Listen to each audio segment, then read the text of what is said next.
ಪಶುಪಾಲನೆ ಹಾಗೂ ಪಶುವೈದ್ಯಕೀಯ ಕುರಿತ ಬಾನುಲಿ ಸರಣಿ ಹೈನು ಹೊನ್ನು.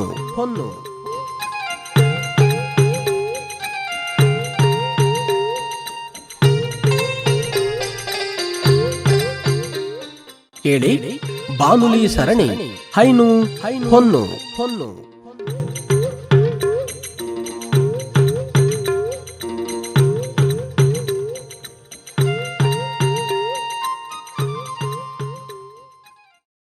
ಪ್ರೀತಿಯ ಕೇಳುಗರೆ, ತಮ್ಮೆಲ್ಲರಿಗೂ ನಮಸ್ಕಾರ. ಇವತ್ತಿನ ಕಾರ್ಯಕ್ರಮಕ್ಕೆ ಸ್ವಾಗತ. ಇವತ್ತಿನ ಕಾರ್ಯಕ್ರಮದಲ್ಲಿ ಈ ಜಾನುವಾರು ತ್ಯಾಜ್ಯಗಳ ಸಮರ್ಪಕ ಬಳಕೆ ಈ ವಿಷಯಕ್ಕೆ ಸಂಬಂಧಪಟ್ಟ ಹಾಗೆ ಮಾತನಾಡ್ತಾ ಇದ್ದೇವೆ. ಜಾನುವಾರುಗಳ ತ್ಯಾಜ್ಯ ಏನಿದೆಯೋ ಇದೇ ನಮ್ಮ ಕೃಷಿಯ ಮೂಲ ಅಂತ ಹೇಳಿದರೆ ತಪ್ಪಾಗಲಾರದು. ಜಾನುವಾರುಗಳ ತ್ಯಾಜ್ಯವನ್ನು ಸದ್ಬಳಕೆಯನ್ನು ಮಾಡಿಕೊಳ್ಳುವ ಮೂಲಕ ಒಳ್ಳೆಯ ಕೃಷಿಯನ್ನು ಮಾಡಲಿಕ್ಕೆ ನಮ್ಮ ಹಿರಿಕರು ಮುಂದಾದರು. ಈಗಲೂ ಕೂಡ ಈ ಒಂದು ಟ್ರೆಂಡು ಮುಂದುವರೆದಿರೋ ಅಂಥದ್ದನ್ನು ನಾವು ಗಮನಿಸ್ಬೋದು. ಆದರೆ ಈ ಜಾನುವಾರುಗಳ ತ್ಯಾಜ್ಯ ಏನಿದೆಯೋ ಈ ತ್ಯಾಜ್ಯ ಇತ್ತೀಚೆಗೆ ಕಡಿಮೆ ಆಗಿದೆ. ಅದಕ್ಕೆ ಕಾರಣ ನಮ್ಮ ಮನೆಗಳಲ್ಲಿ, ತೋಟಗಳಲ್ಲಿ ಜಾನುವಾರುಗಳು ಕಡಿಮೆ ಆಗಿರ್ತಕ್ಕಂಥದ್ದು. ಆದರೂ ಕೂಡ ನಮಗೆ ಸಿಗ್ತಾ ಇರ್ತಕ್ಕಂಥ ಜಾನುವಾರುಗಳ ತ್ಯಾಜ್ಯವನ್ನು ನಾವು ಸದ್ಬಳಕೆಯನ್ನು ಮಾಡ್ತಕ್ಕಂಥದ್ದು ಹೇಗೆ, ಪರಿಣಾಮಕಾರಿಯಾಗಿ ಅದರ ಬಳಕೆಯನ್ನು ಮಾಡುವಂಥದ್ದು ಹೇಗೆಲ್ಲ ಬಳಕೆಯನ್ನು ಮಾಡುವ ಮೂಲಕ ಅನುಕೂಲಗಳನ್ನು ಮಾಡಿಕೊಳ್ಳಬಹುದು ಅನ್ನುವಂಥ ವಿಚಾರಗಳನ್ನು ಇವತ್ತಿನ ಕಾರ್ಯಕ್ರಮದಲ್ಲಿ ನಾವು ತಿಳಿದುಕೊಳ್ಳೋಣ. ಬಹಳ ಮುಖ್ಯವಾಗಿ ಈ ಜಾನುವಾರು ತ್ಯಾಜ್ಯ ಅಂತ ಅಂದರೆ ಏನು, ಯಾವುದನ್ನೆಲ್ಲ ನಾವು ತ್ಯಾಜ್ಯ ಅಂತ ಹೇಳಿ ಕರಿತೇವೆ, ಅದನ್ನು ನಮ್ಮ ಕೃಷಿಯಲ್ಲಿ ಎಲ್ಲೆಲ್ಲಿ ಹೇಗೆ ಬಳಕೆಯನ್ನು ಮಾಡಬಹುದು ಅನ್ನುವಂಥ ವಿಚಾರಗಳನ್ನು ಇವತ್ತು ನಾವು ತಿಳಿದುಕೊಳ್ಳೋಣ. ಹೆಚ್ಚಿನ ಮಾಹಿತಿಯನ್ನು ಮಾಡಿಕೊಡ್ತಾ ಇದ್ದಾರೆ ಹಾಸನದ ಪಶುವೈದ್ಯಕೀಯ ಮಹಾವಿದ್ಯಾಲಯದ ಪಶು ಶರೀರಕ್ರಿಯಾಶಾಸ್ತ್ರ ವಿಭಾಗದ ಸಹಾಯಕ ಪ್ರಾಧ್ಯಾಪಕರಾದ ಡಾಕ್ಟರ್ ಕೆ ಹೇಮಂತ್ ಗೌಡ ಅವರು. ಸರ್, ತಮಗೆ ನಮಸ್ಕಾರ, ಕಾರ್ಯಕ್ರಮಕ್ಕೆ ಸ್ವಾಗತ. ನಮಸ್ತೆ ಸರ್. ಈ ಜಾನುವಾರು ತ್ಯಾಜ್ಯಗಳ ಸಮರ್ಪಕ ಬಳಕೆಯ ಬಗ್ಗೆ ತಾವಿವತ್ತು ಮಾಹಿತಿಯನ್ನು ನಮಗೆ ಮಾಡಿಕೊಡ್ಬೇಕು. ಈ ಜಾನುವಾರುಗಳ ತ್ಯಾಜ್ಯ ಅಂತ ಅಂದರೆ ಏನು, ಯಾವುದನ್ನೆಲ್ಲ ತ್ಯಾಜ್ಯ ಅಂತ ಕರಿತೀವಿ ನಾವು? ಈಗ ನಮ್ಮ ಭಾರತದಲ್ಲಿ ಏನು 2019 ನಡೆದಂತಹ ಜಾನುವಾರು ಗಣತಿ ಇದೆ, ಅದ್ರ ಪ್ರಕಾರ ಅದು 20ನೇ ಜಾನುವಾರು ಗಣತಿಯಾಗಿದ್ದು ಒಟ್ಟು 53.67 ಕೋಟಿಯಷ್ಟು ಪಶು ಸಂಪತ್ತು ನಮ್ಮಲ್ಲಿದೆ. ಅದರಲ್ಲಿ ಸುಮಾರು 30 ಕೋಟಿ ದನ ಮತ್ತು ಎಮ್ಮೆಗಳು ಸೇರಿದ್ದಾವೆ. ಒಂದು 7.5 ಕೋಟಿಯಷ್ಟು ಕುರಿಗಳಿದ್ದಾವೆ, 14 ಕೋಟಿ ಅಥವಾ 15 ಕೋಟಿಯಷ್ಟು ಆಡುಗಳಿದ್ದಾವೆ, ಮತ್ತು ಕೋಳಿಗಳಿಗೆ ಬಂದರೆ 85 ಕೋಟಿಯಷ್ಟು ಕೋಳಿಗಳಿದ್ದಾವೆ. ಅಂದರೆ ಇದು ಪ್ರಪಂಚದಲ್ಲಿರ್ತಕ್ಕಂಥ ಒಟ್ಟು ಏನು ಸಂಖ್ಯೆ ಇದೆ ಅದರಲ್ಲಿ ಪ್ರತಿಶತ 19.5% ಅಷ್ಟು ದನಗಳಿದ್ದಾವೆ ನಮ್ಮಲ್ಲಿ. ಹತ್ತತ್ರ 59% ಎಮ್ಮೆಗಳು ನಮ್ಮಲ್ಲಿದ್ದಾವೆ. ಈ ಪ್ರಾಣಿ ಸಂಪತ್ತಿಂದ ನಮಗೆ ಮುಖ್ಯವಾಗಿ ದೊರೀತಾ ಇರ್ತಕ್ಕಂಥದ್ದು ಹಾಲು, ಮಾಂಸ, ಮೊಟ್ಟೆ, ಮನುಷ್ಯರಿಗೆ ಸೇವಿಸಕ್ಕೆ ಸೂಕ್ತವಾದಂಥವು. ಆದರೆ ಇದಲ್ದಲೆ ಇವುಗಳಿಂದ ಅನೇಕ ತ್ಯಾಜ್ಯಗಳು ಸೃಷ್ಟಿ ಆಗ್ತಾ ಇದ್ದಾವೆ ಅಥವಾ ಉತ್ಪಾದನೆ ಆಗ್ತಾ ಇದೆ. ಅದರಲ್ಲೂ ಬಹಳ ಮುಖ್ಯವಾಗಿ ತ್ಯಾಜ್ಯ ನಮಗೆ ಉಪಯೋಗಕ್ಕೆ ಬರ್ತಕ್ಕಂಥದ್ದು ಅಂದರೆ ಸಗಣಿ ಮತ್ತು ಗಂಜಲ. ಇದಲ್ದಲೆ ಕಸಾಯಿಖಾನೆಗಳಿಂದನೂ ಅನೇಕ ಉತ್ಪನ್ನಗಳು ಬರ್ಬೋದು, ತ್ಯಾಜ್ಯಗಳು ಬರ್ಬೋದು. ಅವುಗಳ ಬಗ್ಗೆ ನಾವು ಮುಂದಿನ ದಿನಗಳಲ್ಲಿ ತಿಳಿಬೋದು. ಆದರೆ ಪ್ರಸ್ತುತವಾಗಿ ನಮ್ಮ ರೈತರಿಗೆ ಅನುಕೂಲ ಆಗೋಂತಹ ತ್ಯಾಜ್ಯಗಳು ಯಾವುವು ಅಂತಂದ್ರೆ ಕೃಷಿಲಿ ಗೊಬ್ಬರ ಮತ್ತು ಮೂತ್ರ ಅಥವಾ ಗಂಜಲ. ಈ ಒಂದು ನಿಟ್ಟಿನಲ್ಲಿ ಈ ತ್ಯಾಜ್ಯಗಳ ಸಮರ್ಪಕ ಬಳಕೆ ಆಗ್ತಿದೆಯಾ? ಖಂಡಿತವಾಗ್ಲೂ ನಮ್ಮ ರೈತರು ಅಂದ್ಕೊಂಡಿರ್ತಾರೆ, ಹೌದು ನಾವು ಗೊಬ್ಬರನ ಕೊಳೆಯಕ್ಕೆ ಹಾಕ್ತೀವಿ, ಅನಂತರ ಭೂಮಿಗೆ ಹಾಕ್ತೀವಿ, ನಾವು ಸಮರ್ಪಕವಾಗಿ ಮಾಡ್ತಾ ಇದ್ದೀವಿ ಅಂತ ಅಂತಾರೆ. ಆದರೆ ಖಂಡಿತವಾಗ್ಲೂ ನಮ್ಮ ರೈತಾಪಿ ಜನರಲ್ಲಿ ನೂತನವಾಗಿ ಆಗಿರ್ತಕ್ಕಂಥ ಆವಿಷ್ಕಾರಗಳ ಬಗ್ಗೆ ಮತ್ತು ವೈಜ್ಞಾನಿಕವಾಗಿ ಯಾವ ರೀತಿಯಾಗಿ ನಾವು ಕಾಂಪೋಸ್ಟಿಂಗ್ ಮಾಡಬೇಕು ಅಥವಾ ವರ್ಮಿ ಕಾಂಪೋಸ್ಟಿಂಗ್ ಅನ್ನೋ ಅಂಥದ್ದು ಏನಿದೆ ಅದು, ಅಥವಾ ಜೈವಿಕ ಅನಿಲಗಳ ಉತ್ಪಾದನೆ ಹೇಗೆ ಮಾಡಬೇಕು, ಗೋಬರ್ ಗ್ಯಾಸು, ಕೆಲವರು ಗೋಬರ್ ಗ್ಯಾಸ್ ಮಾಡೋದು ತುಂಬ ಕಷ್ಟ, ವೆಚ್ಚ ಜಾಸ್ತಿ ಅಂತ ಎಲ್ಲ ಅಂದ್ಕೊಂಡಿದ್ದಾರೆ. ಖಂಡಿತವಾಗ್ಲೂ ಇಲ್ಲ. ಈಗ ಅನೇಕ ಸ್ಥಳಾಂತರ ಮಾಡುವಂತಹ ಮಾದರಿಗಳು ಬಂದಿದ್ದಾವೆ. ತುಂಬ ಕಡಿಮೆ ಖರ್ಚಿನಲ್ಲಿ ಮಾಡ್ಬೋದು. ಮತ್ತು ಅದರಲ್ಲಿ ಅನಿಲ ಏನು ಉತ್ಪಾದನೆ ಆಗುತ್ತೆ ಅದನ್ನ ಖಂಡಿತವಾಗ್ಲೂ ಬೇರೆ ಬೇರೆ ರೀತಿಯಾಗಿ ಇಂಧನವಾಗಿ ನಾವು ಉಪಯೋಗಿಸ್ಬೋದು. ಸೊ ಈ ನಿಟ್ಟಿನಲ್ಲಿ ನಾವು ಏನು ಒಂದು ಪ್ರತಿ ಜಾನುವಾರು ನಮ್ಮಲ್ಲಿ ಹಸು ಅಥವಾ ಎಮ್ಮೆ ಏನಿದ್ದಾವೆ ಪ್ರತಿದಿನ 10ರಿಂದ 15 kg ಸಗಣಿ ನೀಡುತ್ತವೆ. ಎಮ್ಮೆ ಬಂದು 15ರಿಂದ 20 kg ಅಷ್ಟು ಸಗಣಿ ಕೊಡುತ್ತವೆ. ಇನ್ನು ಗಂಜಲ ಬಂದರೆ 8ರಿಂದ 12 ಲೀಟರ್ ಅಷ್ಟು ಸಿಗುತ್ತೆ. ಇನ್ನು ಕುರಿ ಮತ್ತು ಆಡುಗಳಿಂದ ಪ್ರತಿದಿನ ಹತ್ತತ್ರ ಒಂದು 1/2ಯಿಂದ 1 kg ಅಷ್ಟು ಇಕ್ಕೆ, ಒಂದು 1/2 ಲೀಟರ್ ಅಷ್ಟು ಗಂಜಲ ಸಿಗುತ್ತೆ. ಅಂದರೆ ಈ ಎಲ್ಲಾ ಸಂಪತ್ತು ಏನಿದೆ ಇದನ್ನ ನಾವು ಸಮರ್ಪಕವಾಗಿ ಉಪಯೋಗಿಸ್ಬೇಕು. ಮಾಡಲಿಲ್ಲ ಅಂದ್ರೆ ಏನಾಗುತ್ತೆ? ಸಮರ್ಪಕವಾಗಿ ಅಂದ್ರೆ ಏನೆಲ್ಲ ಅಪಾಯಗಳಿದಾವೆ? ಖಂಡಿತವಾಗ್ಲೂ ಈ ಅಮೂಲ್ಯವಾದ ಪೋಷಕಾಂಶಗಳು ಏನಿದಾವೆ ಈ ಒಂದು ತ್ಯಾಜ್ಯಗಳಲ್ಲಿ ನಷ್ಟ ಆಗತ್ತೆ. ವಾಯು ಮಾಲಿನ್ಯ, ಜಲ ಮಾಲಿನ್ಯ, ಮಣ್ಣು ಮಾಲಿನ್ಯನೂ ಸಹ ಆಗಂತದಿದೆ. ಮತ್ತೆ ಮೀಥೇನ್ ಹೊರಸೂಸುವಿಕೆ, ಯಾಕೆಂದ್ರೆ ಇದೊಂದು ಹಸಿರು ಮನೆ ಅನಿಲ, ಇದು ಈ ತ್ಯಾಜ್ಯಗಳಿಂದ ಹೆಚ್ಚಾಗಿ ಉತ್ಪತ್ತಿ ಆಗುತ್ತೆ. ಸೊ ಅದನ್ನ ಜಾಸ್ತಿ ಆಗುತ್ತೆ ಮೀಥೇನ್ ಉತ್ಪಾದನೆ. ಮತ್ತೆ ಆ ಮೂಲಕ ಎಲ್ಲ ಆರ್ಥಿಕ ನಷ್ಟ ಖಂಡಿತವಾಗ್ಲೂ ನಮ್ಗೆ ಆಗೇ ಆಗುತ್ತೆ. ಮತ್ತೆ ಭಾಗಶಃ ಕೊಳೆತಂತಹ ಗೊಬ್ಬರನ ನಮ್ಮ ರೈತರು ಕೃಷಿಲಿ ಉಪಯೋಗಿಸ್ತಾ ಇದ್ದಾರೆ. ಆದರೆ ಒಂದು ಗೊಬ್ಬರ ಕಂಪ್ಲೀಟಾಗಿ ಕಾಂಪೋಸ್ಟಿಂಗ್ ಆಗಬೇಕು ಅಂತ ಅಂದರೆ 3-4 ವಾರಗಳು ಬೇಕು ಮಿನಿಮಮ್ ಇದು. ಸೊ ಅದನ್ನು ಮಾಡ್ತಾ ಇಲ್ಲ ನಮ್ಮ ರೈತರು. ಮತ್ತು ಚೆನ್ನಾಗಿ ಕೊಳೆತಂಥ ಗೊಬ್ಬರನ ಬಿತ್ತನೆ ಮಾಡೋ ಮೊದಲು ಹಾಕ್ಬೋದು, ಆದರೆ ಭಾಗಶಃ ಕೊಳೆತಂಥ ಗೊಬ್ಬರನ ಬಿತ್ತನೆಗೂ ಮುಂಚೆ ಹಾಕಬಾರ್ದು. ಅದಕ್ಕಿಂತಲೂ ಮುಂಚೆನೇ 3-4 ವಾರಗಳ ಮುಂಚೆ ಅದು ಹಾಕಿರ್ಬೇಕಾಗುತ್ತೆ. ಮತ್ತು ಸಾಮಾನ್ಯವಾಗಿ 10-20 ಟನ್ ಪ್ರತಿ ಹೆಕ್ಟೇರ್ಗೆ ಹಾಕಬೇಕಾಗುತ್ತೆ. ಮತ್ತು ಮೇವಿನ ಹುಲ್ಲು ಮತ್ತು ಅಥವಾ ತರಕಾರಿಗಳು ಬೆಳೆಯುವಂಥ ಜಾಗದಲ್ಲಿ 20 ಟನ್ ಹಾಕಬೇಕಾಗುತ್ತೆ. ಮತ್ತು ಕನಿಷ್ಠ 15 ದಿನಗಳು ಮುಂಚಿತವಾಗಿ ಹಾಕಲೇಬೇಕು ಈ ತರಕಾರಿ ಬೆಳೆಯುವಂಥ ಜಾಗಗಳಲ್ಲಿ. ಮತ್ತು ಗೊಬ್ಬರ ಬಹಳ ಸಮಯದಲ್ಲಿ ಅಲ್ಲಲ್ಲಿ ಸಣ್ಣ ರಾಶಿ ಹಾಕ್ತಾರೆ ನಮ್ಮ ರೈತರು, ಅದನ್ನು ಹರಡಕ್ಕೆ ಟೈಮ್ ತಗೊಳ್ತಾರೆ. ಸೊ ಹಾಗೆಲ್ಲ ಮಾಡಿದಾಗ ಏನಾಗುತ್ತೆ, ಖಂಡಿತವಾಗ್ಲೂ ಅದರಲ್ಲಿದ್ದಂಥ ಪೋಷಕಾಂಶಗಳು ಲೀಚ್ ಔಟ್ ಅಂತ ಏನು ಮಾತಾಡ್ತೀವಿ, ನಶಿಸೋಗ ಅಂಥದ್ದು ಆಗುತ್ತೆ. ಮತ್ತು ತಿಪ್ಪೆ ಗುಂಡಿನೂ ಅಷ್ಟೇ, ನಮ್ಮ ರೈತರು ಸಾಕಷ್ಟು ನೀರು ನಿಲ್ಲೋ ಅಂಥ ಪ್ರದೇಶಗಳಲ್ಲಿ ಮಾಡ್ಕೋತಾರೆ, ಅಥವಾ ಮಳೆ ನೀರು ನಿಲ್ಲೋ ಅಂಥ ಪ್ರದೇಶಗಳಲ್ಲಿ ಮಾಡ್ಕೋತಾರೆ, ಗುಂಡಿ ಒಳಗೆ ಹೋಗಿ ನಿಲ್ಲೋ ಹಂಗೆ. ಸೊ ಹಾಗೆಲ್ಲ ಮಾಡಿದಾಗ ಏನಾಗುತ್ತೆ, ಮತ್ತೆ ಅದೇ ಲೀಚ್ ಔಟ್ ಅಂತ ಏನು ಮಾತಾಡ್ತೀವಿ ಆ ರೀತಿಯಾಗುತ್ತೆ. ಅದ್ರ ಬದಲು ಈ ಕಾಂಪೋಸ್ಟಿಂಗಿಗಾಗಲಿ ಅಥವಾ ವರ್ಮಿ ಕಾಂಪೋಸ್ಟ್ಗಾಗಲಿ ಬೇರೆ ವಿಧಾನಗಳಿಗಾಗಲಿ ಅವರು ಒಂದು ಕಾಂಕ್ರೀಟ್ ಅಥವಾ ಸಿಮೆಂಟ್ನಿಂದ ಮಾಡಿದಂತಹ ಎತ್ತರವಾದ ಒಂದು ಪಿಟ್ಗಳನ್ನ ಮಾಡಿಕೊಂಡು ಮಾಡೋ ಅಂಥದ್ದು ಬಹಳ ಸೂಕ್ತ. ಮತ್ತು ಈ ಸಮರ್ಪಕ ಬಳಕೆಯಿಂದ ನಮಗೆ ತುಂಬ ಉಪಯೋಗ ಅಂತ ನಾನು ಆಗಲೇ ಹೇಳಿದ್ದೀವಿ. ಸೊ ಯಾವ ರೀತಿಯಾಗಿ ಅಂತ ಅಂದರೆ, ಈ ಸರಿಯಾಗಿ ನಾವು ಉಪಯೋಗಿಸಿದ್ರೆ ನಮ್ಮಲ್ಲಿರೋ ಪಶು ಸಂಪತ್ತು, ಆ ಮೂಲಕ ಇರ್ತಕ್ಕಂಥ ತ್ಯಾಜ್ಯನ ವಾರ್ಷಿಕವಾಗಿ ಸುಮಾರು 1.5 ಬಿಲಿಯನ್ ಮೆಟ್ರಿಕ್ ಕ್ಯೂಬ್ನಷ್ಟು ಜೈವಿಕ ಅನಿಲನ ನಾವು ಉತ್ಪಾದನೆ ಮಾಡ್ಬೋದು. ಇದು ನಾವು ಏನು ಬಳಕೆಯಲ್ಲಿ ಇದೀವಲ್ಲ ನೈಸರ್ಗಿಕ ಅನಿಲಗಳನ್ನ, ಅದರದ್ದು 6%ಗೆ ಸಮ. ಮತ್ತೆ 15 ಕೋಟಿ ಟನ್ನಷ್ಟು ಸಾವಯವ ಗೊಬ್ಬರನ್ನು ನಾವು ಉಪಯೋಗಿಸ್ಬೋದು ಅಥವಾ ಉತ್ಪಾದನೆ ಮಾಡ್ಬೋದು. ಅದು ಈ ರಾಸಾಯನಿಕ ಗೊಬ್ಬರ ಆಮದು ಮಾಡ್ಕೋತಾ ಇದೀವಲ್ಲ ನಾವು, 25% ಅಷ್ಟು ಕಡಿಮೆ ಮಾಡ್ಬೋದು ನಾವು. ಮತ್ತೆ ಕಡಿಮೆ ರಾಸಾಯನಿಕ ಬಳಕೆ ಮಾಡ್ಬೋದು, ಕಡಿಮೆ ಹಸಿರುಮನೆ ಅನಿಲಗಳು ಉತ್ಪಾದನೆ ಆಗುತ್ತೆ, ಮತ್ತೆ ಹೆಚ್ಚಿನ ಮಣ್ಣಿನ ಫಲವತ್ತತೆ ಮತ್ತು ಆರೋಗ್ಯ ಉಳಿಯೋದ್ರಿಂದ ನಾವು ಸಮರ್ಪಕವಾಗಿ ಮಾಡಲೇಬೇಕು. ಹೇಗೆ ಸಮರ್ಪಕ ಬಳಕೆ ಅಂತ ಅಂದ್ರೆ ಮಾಡುವಂಥದ್ದು ಹೇಗೆ? ಖಂಡಿತವಾಗ್ಲೂ ಇದರಲ್ಲಿ ಒಂದು 6-7 ವಿಧಾನಗಳನ್ನ ನಾವು ಮಾತಾಡ್ತೀವಿ. ಮೊದಲನೇದಾಗಿ ಸಗಣಿಯಿಂದ ಜೈವಿಕ ಅನಿಲ ಉತ್ಪಾದನೆ ಮಾಡುವಂಥದ್ದು, ಆ ಮೂಲಕ ಅಡುಗೆ ಅನಿಲವಾಗಿ ಅಥವಾ ವಿದ್ಯುತ್ ಆಗಿ ಅಥವಾ ವಾಹನಗಳ ಇಂಧನವಾಗಿ ನಾವು ಉಪಯೋಗಿಸ್ಬೋದು. ಮತ್ತೆ ಅದರಿಂದ ಬಂದಂಥ ಸ್ಲರ್ರಿ ಅಥವಾ ಬೊಗಡ ನಾವೇನಂತೀವಿ ಅದನ್ನ ಕಾಂಪೋಸ್ಟು ಅಥವಾ ನೇರವಾಗಿ ದ್ರವ ಗೊಬ್ಬರವಾಗಿ ಅಥವಾ ಸಾವಯವ ಗೊಬ್ಬರವಾಗಿ ಕೃಷಿಯಲ್ಲಿ ಬಳಕೆ ಮಾಡ್ಬೋದು. ಇನ್ನು ಎರಡನೇ ವಿಧಾನ ಅಂದರೆ ಎರೆಹುಳು ಗೊಬ್ಬರ ಉತ್ಪಾದನೆ. ಮೂರನೇದು ಅಂದರೆ ಕಾಂಪೋಸ್ಟಿಂಗ್ ಅಥವಾ ಕೊಳೆತ ಗೊಬ್ಬರವಾಗಿ. ಇದು ಸಾಮಾನ್ಯವಾಗಿ ಎಲ್ಲ ಕಡೆ ಮಾಡ್ತಾ ಇರ್ತಕ್ಕಂಥದ್ದು.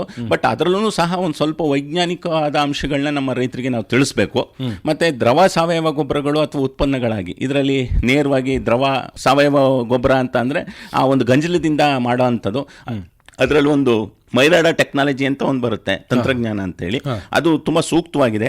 ಮತ್ತು ಗಂಜಲವನ್ನೇ ನೇರವಾಗಿ ಕೃಷಿಯಲ್ಲಿ ಜೈವಿಕ ಕೀಟನಾಶಕವಾಗಿ ಅಥವಾ ನೈಸರ್ಗಿಕ ಸೋಂಕು ನಿವಾರಕವಾಗಿ ಉಪಯೋಗಿಸ್ಬೋದು. ಮತ್ತು ಬಯೋಚಾರ್ ಇದು ಈಗ ಬಂದಿರತಕ್ಕಂಥ ಟ್ರೆಂಡ್ ಇದು. ಮತ್ತು ಅದೇ ರೀತಿ ಬ್ರಿಕೆಟ್ಗಳು ಅಥವಾ ಇಟ್ಟಿಗೆಗಳಾಗಿ ನಾವು ಮಾಡೋ ಅಂಥದ್ದು ಮತ್ತು ಇತರ ಉತ್ಪನ್ನಗಳು ಸಹ ಇದ್ದಾವೆ. ಹೀಗೆ ಈ ಜಾನುವಾರುಗಳ ತ್ಯಾಜ್ಯ ಏನಿದೆಯೋ ಇದನ್ನು ಬೇರೆ ಬೇರೆ ತಂತ್ರಜ್ಞಾನಗಳನ್ನು ಬಳಕೆ ಮಾಡುವ ಮೂಲಕ ನಾವು ಅದನ್ನು ಸದ್ಬಳಕೆಯನ್ನು ಮಾಡಬೇಕಾಗುತ್ತೆ, ಸಮರ್ಪಕವಾಗಿ ಬಳಕೆಯನ್ನು ಮಾಡಬೇಕಾಗುತ್ತೆ. ಇನ್ನು ಬೇರೆ ಬೇರೆ ಜಾನುವಾರುಗಳಿಂದ ಬೇರೆ ಬೇರೆ ಥರದ ತ್ಯಾಜ್ಯಗಳು ನಮಗೆ ದೊರಕುತ್ತೆ. ಆ ತ್ಯಾಜ್ಯಗಳ ವಿಶಿಷ್ಟತೆ ಅಥವಾ ವೈಶಿಷ್ಟ್ಯತೆ ಏನಿರುತ್ತೆ ಅನ್ನುವಂಥದ್ದನ್ನು ತಿಳಿಸಿ. ಖಂಡಿತವಾಗ್ಲೂ ಬೇರೆ ಬೇರೆ ಪ್ರಾಣಿಗಳಿಂದ ತೊರೆಯಕ್ಕಂಥ ಸಗಣಿ ಆಗಲಿ ಅಥವಾ ಇಕ್ಕೆ ಆಗಲಿ ಅಥವಾ ಮೂತ್ರ ಆಗಲಿ ವೈವಿಧ್ಯತೆ ಇದೆ ಪೋಷಕಾಂಶಗಳಲ್ಲಿ ಮತ್ತು ಅವುಗಳ ಭೌತಿಕ ಗುಣಗಳಲ್ಲೂ ಸಹ. ಸೊ ಆ ಗುಣಗಳನ್ನ ನಾವು ಆಧಾರವಾಗಿ ಇಟ್ಕೊಂಡೆ ಯಾವ ಗೊಬ್ಬರ ಅಥವಾ ಯಾವ ತ್ಯಾಜ್ಯ ಯಾವ ವಿಧಾನಕ್ಕೆ ಸೂಕ್ತ ಅನ್ನೋಂಥದ್ದು ನಾವು ತೀರ್ಮಾನಿಸ್ತೀವಿ. ಸೊ ಅದೇ ರೀತಿ ಹಸು ಮತ್ತು ಎಮ್ಮೆಗಳಿಂದ ಬರ್ತಕ್ಕಂಥ ಸಗಣಿಲಿ ತೇವಾಂಶ 80-85% ಇರುತ್ತೆ. ಮತ್ತೆ ಕಾರ್ಬನ್ ಮತ್ತೆ ನೈಟ್ರೋಜನ್ ಅನುಪಾತ ಅಂತ ಏನ್ ಮಾತಾಡ್ತೀವಿ ನಾವು, ಇದು ಬಹಳ ಕಡಿಮೆ, 18:1 ಇದೆ. ಮತ್ತೆ ಹೆಚ್ಚಿನ ನಾರಿನಾಂಶ ಇದೆ. ಮತ್ತೆ ಸಾವಯವ ಕೃಷಿ ಮತ್ತೆ ವರ್ಮಿ ಕಾಂಪೋಸ್ಟ್ಗೆ ಉತ್ತಮ ಇದು. ಮತ್ತೆ ಜೈವಿಕ ಅನಿಲನ ಇಳುವರಿ ಸ್ವಲ್ಪ ಮಟ್ಟಿಗೆ ಚೆನ್ನಾಗೇ ಇದೆ. ಆದ್ರೆ ಎಮ್ಮೆಯಿಂದ ಬರ್ತಕ್ಕಂಥ ಸಗಣಿ ಏನಿದೆ ಇದರಲ್ಲಿ ಉತ್ತಮವಾದ ಜೈವಿಕ ಅನಿಲ ಉತ್ಪಾದನೆ ಆಗುತ್ತೆ. ಮತ್ತೆ ನಾವು ಏನು ದನದ ಕೊಟ್ಟಿಗೆ ಆಗಲಿ ಅಥವಾ ಎಮ್ಮೆ ಕೊಟ್ಟಿಗೆ ಆಗಲಿ ಅಲ್ಲಿ ಜಿಪ್ಸಮ್ ಅನ್ನೋ ಒಂದು ಏನು ರಾಸಾಯನಿಕ ಬಳಸೋದ್ರಿಂದ ಆ ಒಂದು ಗಂಜಲ ಅಥವಾ ಮೂತ್ರನ ಅದು ಹೀರ್ಕೊಳ್ಳುತ್ತೆ. ಮತ್ತು ಮೂತ್ರದಲ್ಲಿರ್ತಕ್ಕಂಥ ಯೂರಿಯಾದ ಬಾಷ್ಪೀಕರಣ ನಷ್ಟ ಏನಾಗುತ್ತೆ ಅದನ್ನು ತಡೆಯುತ್ತೆ.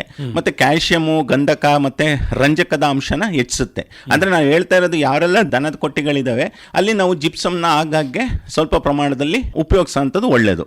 ಇನ್ನು ಕುರಿ ಮತ್ತು ಮೇಕೆ ಇಕ್ಕೆ ಸಗಣಿ ಬಗ್ಗೆ ಮಾತಾಡೋದಾದ್ರೆ ಇದರ ಪೋಷಕಾಂಶಗಳ ಸಾಗರ ಇದು. ಸಾಂದ್ರತೆ ತುಂಬ ಚೆನ್ನಾಗಿದೆ, ಜಾಸ್ತಿ ಇದೆ. 65-75% ತೇವಾಂಶ ಇದೆ. ಇದೆ, ಮತ್ತೆ ಹೆಚ್ಚಿನ ಸಾವಯವ ವಸ್ತುಗಳಿದಾವೆ. ಕಾರ್ಬನ್ ನೈಟ್ರೋಜನ್ ಅನುಪಾತ 27:1 ಇದೆ, ಚೆನ್ನಾಗಿದೆ ಇದು. ಮತ್ತೆ 3% ನೈಟ್ರೋಜನ್, 1% ಫಾಸ್ಫರಸ್, 2% ಪೊಟ್ಯಾಷಿಯಂ ಹೊಂದಿದೆ. ಮತ್ತೆ ಸಗಣಿಗೆ, ಹಸು ಸಗಣಿ ಅಥವಾ ದನ ಸಗಣಿಗೆ ಹೋಲಿಸ್ಕೊಂಡ್ರೆ 2 ಪಟ್ಟು ಹೆಚ್ಚು ಸಾರಜನಕ ಇದೆ, ರಂಜಕ ಇದೆ, ಮತ್ತೆ ಪೊಟ್ಯಾಷ್ ಸಮ ಪ್ರಮಾಣದಲ್ಲಿದೆ. ಮತ್ತೆ ನೇರವಾಗಿ ಭೂಮಿಗೆ ಇದನ್ನ ಉಪಯೋಗಿಸಬಹುದು, ಆದ್ರೆ ವಾಸನೆ ತ್ವರಿತವಾಗಿ ಇದರಲ್ಲಿ ಹರಡಲ್ಲ. ಹಾಗಾಗಿ ಕುರಿ ಗೊಬ್ಬರನ ಸಾಮಾನ್ಯವಾಗಿ ಎಲ್ಲ ಉಪಯೋಗಿಸ್ತಾರೆ. ಮತ್ತೆ ಕುರಿಕೆ ಜಾನುವಾರುಗಳಲ್ಲೇ ಅತ್ಯಂತ ಉತ್ತಮ ಗೊಬ್ಬರ ಆಗಿರೋದ್ರಿಂದ ಏನಕ್ಕೆ ಅಂತ ಅನ್ನೋದಾದ್ರೆ ನಿಧಾನವಾಗಿ ಇದರಲ್ಲಿ ಇರ್ತಕ್ಕಂಥ ಪೋಷಕಾಂಶಗಳು ಬಿಡುಗಡೆ ಆಗುತ್ತೆ, ನಿಧಾನವಾಗಿ, ಬಹಳ ವೇಗವಾಗಿ ಆಗಲ್ಲ. ಮತ್ತೆ ತಾಜವಾಗಿ ಸಂಸ್ಕರಿಸದೆ ನಾವು ಬಳಸಿದ್ರೆ ಏನಾದ್ರೂ ಬೆಳೆಗಳನ್ನ ಸುಡಬಹುದು ಆದ್ರೂ ಸಹ. ಹಾಗಾಗಿ ತಾಜಾ ಕುರಿಕೆನೆ ಎಂದಿಗೂ ಬೆಳೆದ ಬೆಳೆಗಳಿಗೆ ನೇರವಾಗಿ ಉಪಯೋಗಿಸಬಾರ್ದು. ಏನ್ ನಾವು ಕುರಿ ಮಂದೆ ನಿಲ್ಲಿಸೋ ಅಂತದಿದೆ ನಮ್ಮ ರೈತರು. ಸೊ ಈ ಕುರಿ ಮಂದೆಯಲ್ಲಿ ನಿಲ್ಲಿಸಿದಾಗ ಪುನಃ ಮತ್ತೆ ಅದನ್ನ ಉಳುಮೆ ಮಾಡಿ ಸಮಯ ಕೊಡದಲ್ಲೇ ಬೆಳೆ ಮಾಡಿದ್ರೆ ಖಂಡಿತವಾಗ್ಲೂ ಬೇರ್ ಸುಡ ಅಂತದ್ದು, ಮತ್ತೆ ಬೀಜಗಳು ಮೊಳಕೆ ಹೊಡಿದಲೇ ಇರ್ತಕ್ಕಂಥದ್ದು. ಮತ್ತೆ ಇತ್ತೀಚಿನ ದಿನಗಳಲ್ಲಿ ಕುರಿ ಮಂದೆಲೆ ಅವರು ಬೇರೆ ಬೇರೆ ಜಾಗಗಳಲ್ಲಿ ಮೇಯಿಸ್ಕೊಂಡು ಬಂದಿರೋದ್ರಿಂದ ಇಕ್ಕೆಲಿ ಈ ಒಂದು ಕಳೆ ಬೀಜಗಳು ಸಹ ಬರೋ ಅಂತ ಸಾಧ್ಯತೆ ಇದೆ. ಹಾಗಾಗಿ ಇತ್ತೀಚಿನ ದಿನಗಳಲ್ಲಿ ರೈತರು ಸಹ ಈ ಕುರಿ ಮಂದೆನ ನಿಲ್ಸಿದ್ರೆ ಕಳೆ ತೊಂದರೆಗಳು ಜಾಸ್ತಿ ಅಂತ ಹೇಳಿ ನಿಲ್ಸೋದನ್ನ ತಪ್ಪಿಸ್ತಾ ಇದ್ದಾರೆ. ಇಲ್ಲ, ಆ ರೀತಿ ಮಾಡೋ ಅಂಥದ್ದು ಏನಿಲ್ಲ. ಖಂಡಿತವಾಗ್ಲೂ ಕಳೆ ನಿವಾರಕವಾಗಿ ಎಷ್ಟೊಂದು ನಾವು ವಿಧಾನಗಳಿದಾವೆ, ಅದನ್ನ ನಾವು ಪಾಲಿಸಬಹುದು. ಆ ಮೂಲಕ ಕುರಿ ಮಂದೆನ ನಿಲ್ಸೋ ಅಂಥದ್ದು ಒಳ್ಳೇದು. ಇನ್ನು ಕೋಳಿ ಕಸ, ಇದ್ರ ಬಗ್ಗೆ ಮಾತಾಡೋದಾದ್ರೆ ಹೆಚ್ಚು ಸಾರ್ವಜನಿಕಾಂಶ ಇರುತ್ತೆ, 60-70% ತೇವಾಂಶ ಇರುತ್ತೆ. ಮತ್ತೆ ಬಹಳ ಕಡಿಮೆ ಕಾರ್ಬನ್ ನೈಟ್ರೋಜನ್ ಅನುಪಾತ 10:1 ಇದೆ. ಮತ್ತೆ ಸರಾಸರಿ ಪೋಷಕಾಂಶದ ಅಂಶ ಏನು ನೈಟ್ರೋಜನ್ ಅಂತೀವಿ ಅದು 3% ಮತ್ತೆ 2.6% ಫಾಸ್ಫರಸ್ ಇದೆ, 1.4% ಪೊಟ್ಯಾಷ್ ಇದೆ. ಅಧಿಕ ಕ್ಯಾಲ್ಸಿಯಂ ಇರುತ್ತೆ. ಮತ್ತೆ ಅಮೋನಿಯಾ ಇರೋದ್ರಿಂದ ಕಾಂಪೋಸ್ಟ್ ಒಂದು ಸ್ವಲ್ಪ ವಾಸನೆ ಇರುತ್ತೆ, ಕೋಳಿಯಿಂದ ಮಾಡಿರ್ತಕ್ಕಂಥದ್ದು. ಮತ್ತೆ ಕಾಂಪೋಸ್ಟಿಂಗು ಮತ್ತೆ ವರ್ಮಿ ಕಾಂಪೋಸ್ಟ್ಗೆ ಈ ಸಂಸ್ಕರಣೆ ನಂತರನೇ ಉಪಯೋಗಿಸ್ಬೇಕು, ನೇರವಾಗಿ ಉಪಯೋಗಿಸ್ಲಿಕ್ಕೆ ಬರೋದಿಲ್ಲ. ಮತ್ತೆ ಬಳಕೆ ಮಾಡುವಾಗ 1% ಕೋಳಿ ಗೊಬ್ಬರ ಮತ್ತು 2 ಅಥವಾ 3% ಹಸು ಸಗಣಿ ಜೊತೆಗೆ ಉಪಯೋಗಿಸೋಂಥದ್ದು ಒಳ್ಳೇದು. ಮತ್ತೆ ನೇರವಾಗಿ ತಾಜಾ ಕೋಳಿ ಗೊಬ್ಬರನ ಬೆಳೆಗಳಿಗೆ ಹಾಕಬಾರ್ದು. ಇದರಿಂದ ಬೇರುಗಳು ಖಂಡಿತವಾಗ್ಲೂ ಸುಡುತ್ತವೆ, ಮಣ್ಣಿನ ಸೂಕ್ಷ್ಮ ಜೀವಿಗಳು ನಾಶ ಆಗ್ತವೆ, ಮಣ್ಣಿನ ಲವಣಾಂಶಗಳು ಹೆಚ್ಚುತ್ತೆ. ಮತ್ತೆ ರೋಗ, ಕಳೆ ಅಪಾಯ, ಹಾನಿಕಾರಕ ಬ್ಯಾಕ್ಟೀರಿಯಾಗಳು ಅಥವಾ ಪರಾವಲಂಬಿ ಮೊಟ್ಟೆಗಳು ಅಥವಾ ಕಳೆ ಬೀಜಗಳು ಸಹ ಇರ್ಬೋದು. ಸೊ ಆ ನಿಟ್ಟಿನಲ್ಲಿ ಕೋಳಿ ಗೊಬ್ಬರ ಮುಖ್ಯವಾಗಿ ನಮ್ಮ ರೈತರು ತೋಟಗಾರಿಕೆ ಬೆಳೆಗಳಿಗೆ ಸೂಕ್ತವಾಗಿ ಉಪಯೋಗಿಸ್ತಾ ಇದ್ದಾರೆ. ಆದರೂ ಸಹ ಹೆಚ್ಚಿನ ನೀರಿನ ಅವಶ್ಯಕತೆ ಇರುತ್ತೆ, ಕೊಡಬೇಕು, ಜಾಸ್ತಿ ನೀರು ಕೊಡಬೇಕು ತೋಟಗಾರಿಕಾ ಬೆಳೆಗಳಿಗೆ ಕೋಳಿ ಗೊಬ್ಬರ ಉಪಯೋಗಿಸಿದಂತಲ್ಲಿ. ಮತ್ತೆ ಒಂದು ಹಂತದಲ್ಲಿ ಏನು ಅಂದ್ರೆ ಒಂದು ಪ್ರಮಾಣ ಕೋಳಿ ಗೊಬ್ಬರ ಹಾಕಿದ್ರೆ 2 ಅಥವಾ 3 ಪ್ರಮಾಣ ಸಗಣಿ, ಹಸು ಸಗಣಿನ ಉಪಯೋಗಿಸೇ ಹಾಕಬೇಕು. ಆಗ ಮಾತ್ರ ಅದರದ್ದು ಪೋಷಕಾಂಶಗಳು ಆಗಲಿ ಅಥವಾ ಉಪಯುಕ್ತತೆ ಬಹಳ ಚೆನ್ನಾಗಿರುತ್ತೆ. ಇನ್ನು ಹಂದಿ ಬಂದ್ರೆ ಹೆಚ್ಚು ನೀರಿನಾಂಶ ಇರುತ್ತೆ, ತೇವಾಂಶ 85-90%, ಬಹಳ ಕಡಿಮೆ 15:1 ಕಾರ್ಬನ್ ನೈಟ್ರೋಜನ್ ಅನುಪಾತ, ಹೆಚ್ಚು ವಾಸನೆ ಇರುತ್ತೆ. ಮತ್ತೆ ಆದ್ರೆ ಉತ್ತಮ ಜೈವಿಕ ಅನಿಲ ಉತ್ಪಾದನೆ ಆಗುತ್ತೆ ಇದರಿಂದ. ಆದ್ರೆ ಒಂದ್ ಸ್ವಲ್ಪ ರೈತರಲ್ಲಿ ಇದ್ರ ಬಗ್ಗೆ ಅರಿವು ಕಡಿಮೆ ಇರೋದ್ರಿಂದ ಇದನ್ನ ಸೂಕ್ತವಾಗಿ ಈಗ ಮೀನು ಸಾಕಾಣಿಕೆಗೆ ಉಪಯೋಗಿಸ್ತಾ ಇದ್ದಾರೆ ನಮ್ಮ ರೈತರು. ಇನ್ನು ಜೈವಿಕ ಅನಿಲ ಉತ್ಪಾದನೆಯ ಬಗ್ಗೆ ತಾವು ಹೇಳ್ತಾ ಇದ್ರಿ. ಜೈವಿಕ ಅನಿಲವನ್ನು ಹೇಗೆ ಉತ್ಪಾದನೆಯನ್ನು ಮಾಡ್ಬೋದು, ಏನೆಲ್ಲ ತ್ಯಾಜ್ಯಗಳನ್ನು ಇಲ್ಲಿ ಹೆಚ್ಚಾಗಿ ಬಳಕೆಯನ್ನು ಮಾಡ್ಬೋದು, ಅದ್ರ ಬಗ್ಗೆ ತಿಳಿಸ್ಕೊಡಿ. ಜೈವಿಕ ಅನಿಲ ಉತ್ಪಾದನೆ ಏನಿದೆ, ಇದೊಂದು ಆಮ್ಲಜನಕ ರಹಿತ ಕ್ರಿಯೆ. ಇದರಲ್ಲಿ ಮುಖ್ಯವಾಗಿ ಸಗಣಿ ಮತ್ತು ನೀರನ್ನ ಬೆರೆಸಿರ್ತೀವಿ. ಅನಿಲ ಉತ್ಪಾದನೆ ಏನಾಗುತ್ತೆ ಅದನ್ನು ಸಾಂದ್ರೀಕರಿಸಿ ಮತ್ತು ಶುದ್ಧೀಕರಣ ಮಾಡಿ ಉಪಯೋಗಿಸೋಂತಹ ವಿಧಾನಗಳು ಸಹ ಈಗ ಬಂದಿದ್ದಾವೆ. ಆದರೆ ನಾವು ಏನು ಸಾಮಾನ್ಯವಾಗಿ ಸ್ಲರ್ರಿ ಏನು ಬರುತ್ತೆ ಅದನ್ನು ಸಹ ನಾವು ಅತ್ಯುತ್ತಮ ಸಾವಯವ ಗೊಬ್ಬರವಾಗಿ ಉಪಯೋಗಿಸ್ಬೋದು. ಇನ್ನು ಸಣ್ಣ ಕುಟುಂಬಗಳ ಹಂತದಲ್ಲಿ, ನಮ್ಮ ರೈತಾಪಿ ಜನಗಳ ಹಂತದಲ್ಲಿ 2-3 ದನಗಳು ಏನು ಸಾಕಿರ್ತಾರೆ ಅವರು ಸಹ ಒಂದು 25,000-40,000 ಖರ್ಚಲ್ಲಿ 1-6 ಮೀಟರ್ ಕ್ಯೂಬ್ ಅಳತೆ ಇರ್ತಕ್ಕಂಥ ದೀನಬಂಧು ಅಥವಾ ಸ್ಥಳಾಂತರಿಸಬಹುದಾದ ಮಾದರಿಗಳನ್ನ ಅವರು ಮಾಡ್ಕೋಬಹುದು. ಮತ್ತೆ ಡೈರಿ ಸಹಕಾರ ಸಂಸ್ಥೆಗಳ ಹಂತದಲ್ಲಿ, ಅಂದ್ರೆ ದೊಡ್ಡ ಹಂತದಲ್ಲಿ ಸಮುದಾಯ ಜೈವಿಕ ಅನಿಲ ಉತ್ಪಾದನಾ ಸ್ಥಾವರಗಳನ್ನ ಮಾಡಬಹುದು. ಈ ನಿಟ್ಟಿನಲ್ಲಿ ಸಾಕಷ್ಟು ಬೇರೆ ಬೇರೆ ರಾಜ್ಯಗಳಲ್ಲಿ ಮಹಿಳಾ ಸಂಘಗಳು ಕೆಲಸ ಮಾಡುತ್ತಿವೆ. ದೊಡ್ಡ ಡೈರಿ, ಇನ್ನೂ ತುಂಬಾ ದೊಡ್ಡ ಡೈರಿ ಫಾರ್ಮ್ ಏನಿರ್ತವೆ ಅಥವಾ ಕೋಳಿ ಫಾರ್ಮ್ಗಳೇನಿರ್ತವೆ ಅಲ್ಲೂ ಸಹ ತ್ಯಾಜ್ಯದಿಂದ ಜೈವಿಕ ಅನಿಲ ಉತ್ಪಾದನೆ ಮಾಡುವಂಥ ಸ್ಥಾವರಗಳು ಬಂದಿದ್ದಾವೆ. ಇದನ್ನ ಗೋಬರ್ಧನ್ ಯೋಜನೆ ಮತ್ತೆ ಹೊಸ ಮತ್ತು ನವೀಕರಿಸಬಹುದಾದ ಇಂಧನ ಸಚಿವಾಲಯದಿಂದ ಧನ ಸಹಾಯ ಇದೆ, ಪ್ರೋತ್ಸಾಹ ಇದೆ.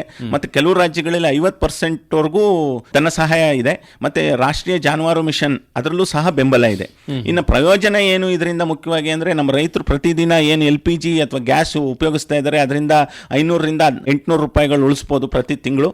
ಮತ್ತೆ ಅಡುಗೆ ಮನೆ ಸ್ವಚ್ಛತೆ ಇರುತ್ತೆ. ಮತ್ತೆ ಉರುವಲು ಬಳಕೆ ಏನ್ ಮಾಡ್ತಾ ಇದ್ದಾರೆ ಅದು ಕಡಿಮೆ ಕಡಿಮೆ ಆಗುತ್ತೆ. ಈ ರೀತಿಯಾದ ಅನಿಲ ಸ್ಥಾವರಗಳನ್ನ ಮುಖ್ಯವಾಗಿ ದಕ್ಷಿಣ ಮತ್ತೆ ನೀರಾವರಿ ಕರ್ನಾಟಕ ಭಾಗಕ್ಕೆ ಉತ್ತಮ.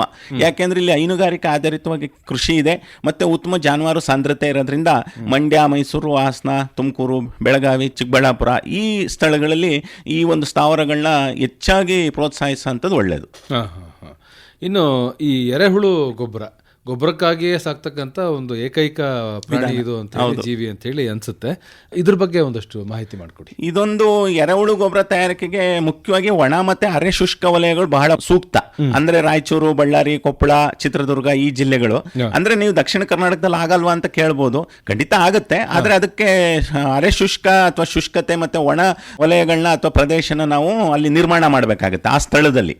ಮತ್ತೆ ನಾಡೆಫ್ ವಿಧಾನ ಏನಿದೆ ಇದು ಬಹಳ ತುಂಬಾ ಸರಳ ವಿಧಾನ ಇದು.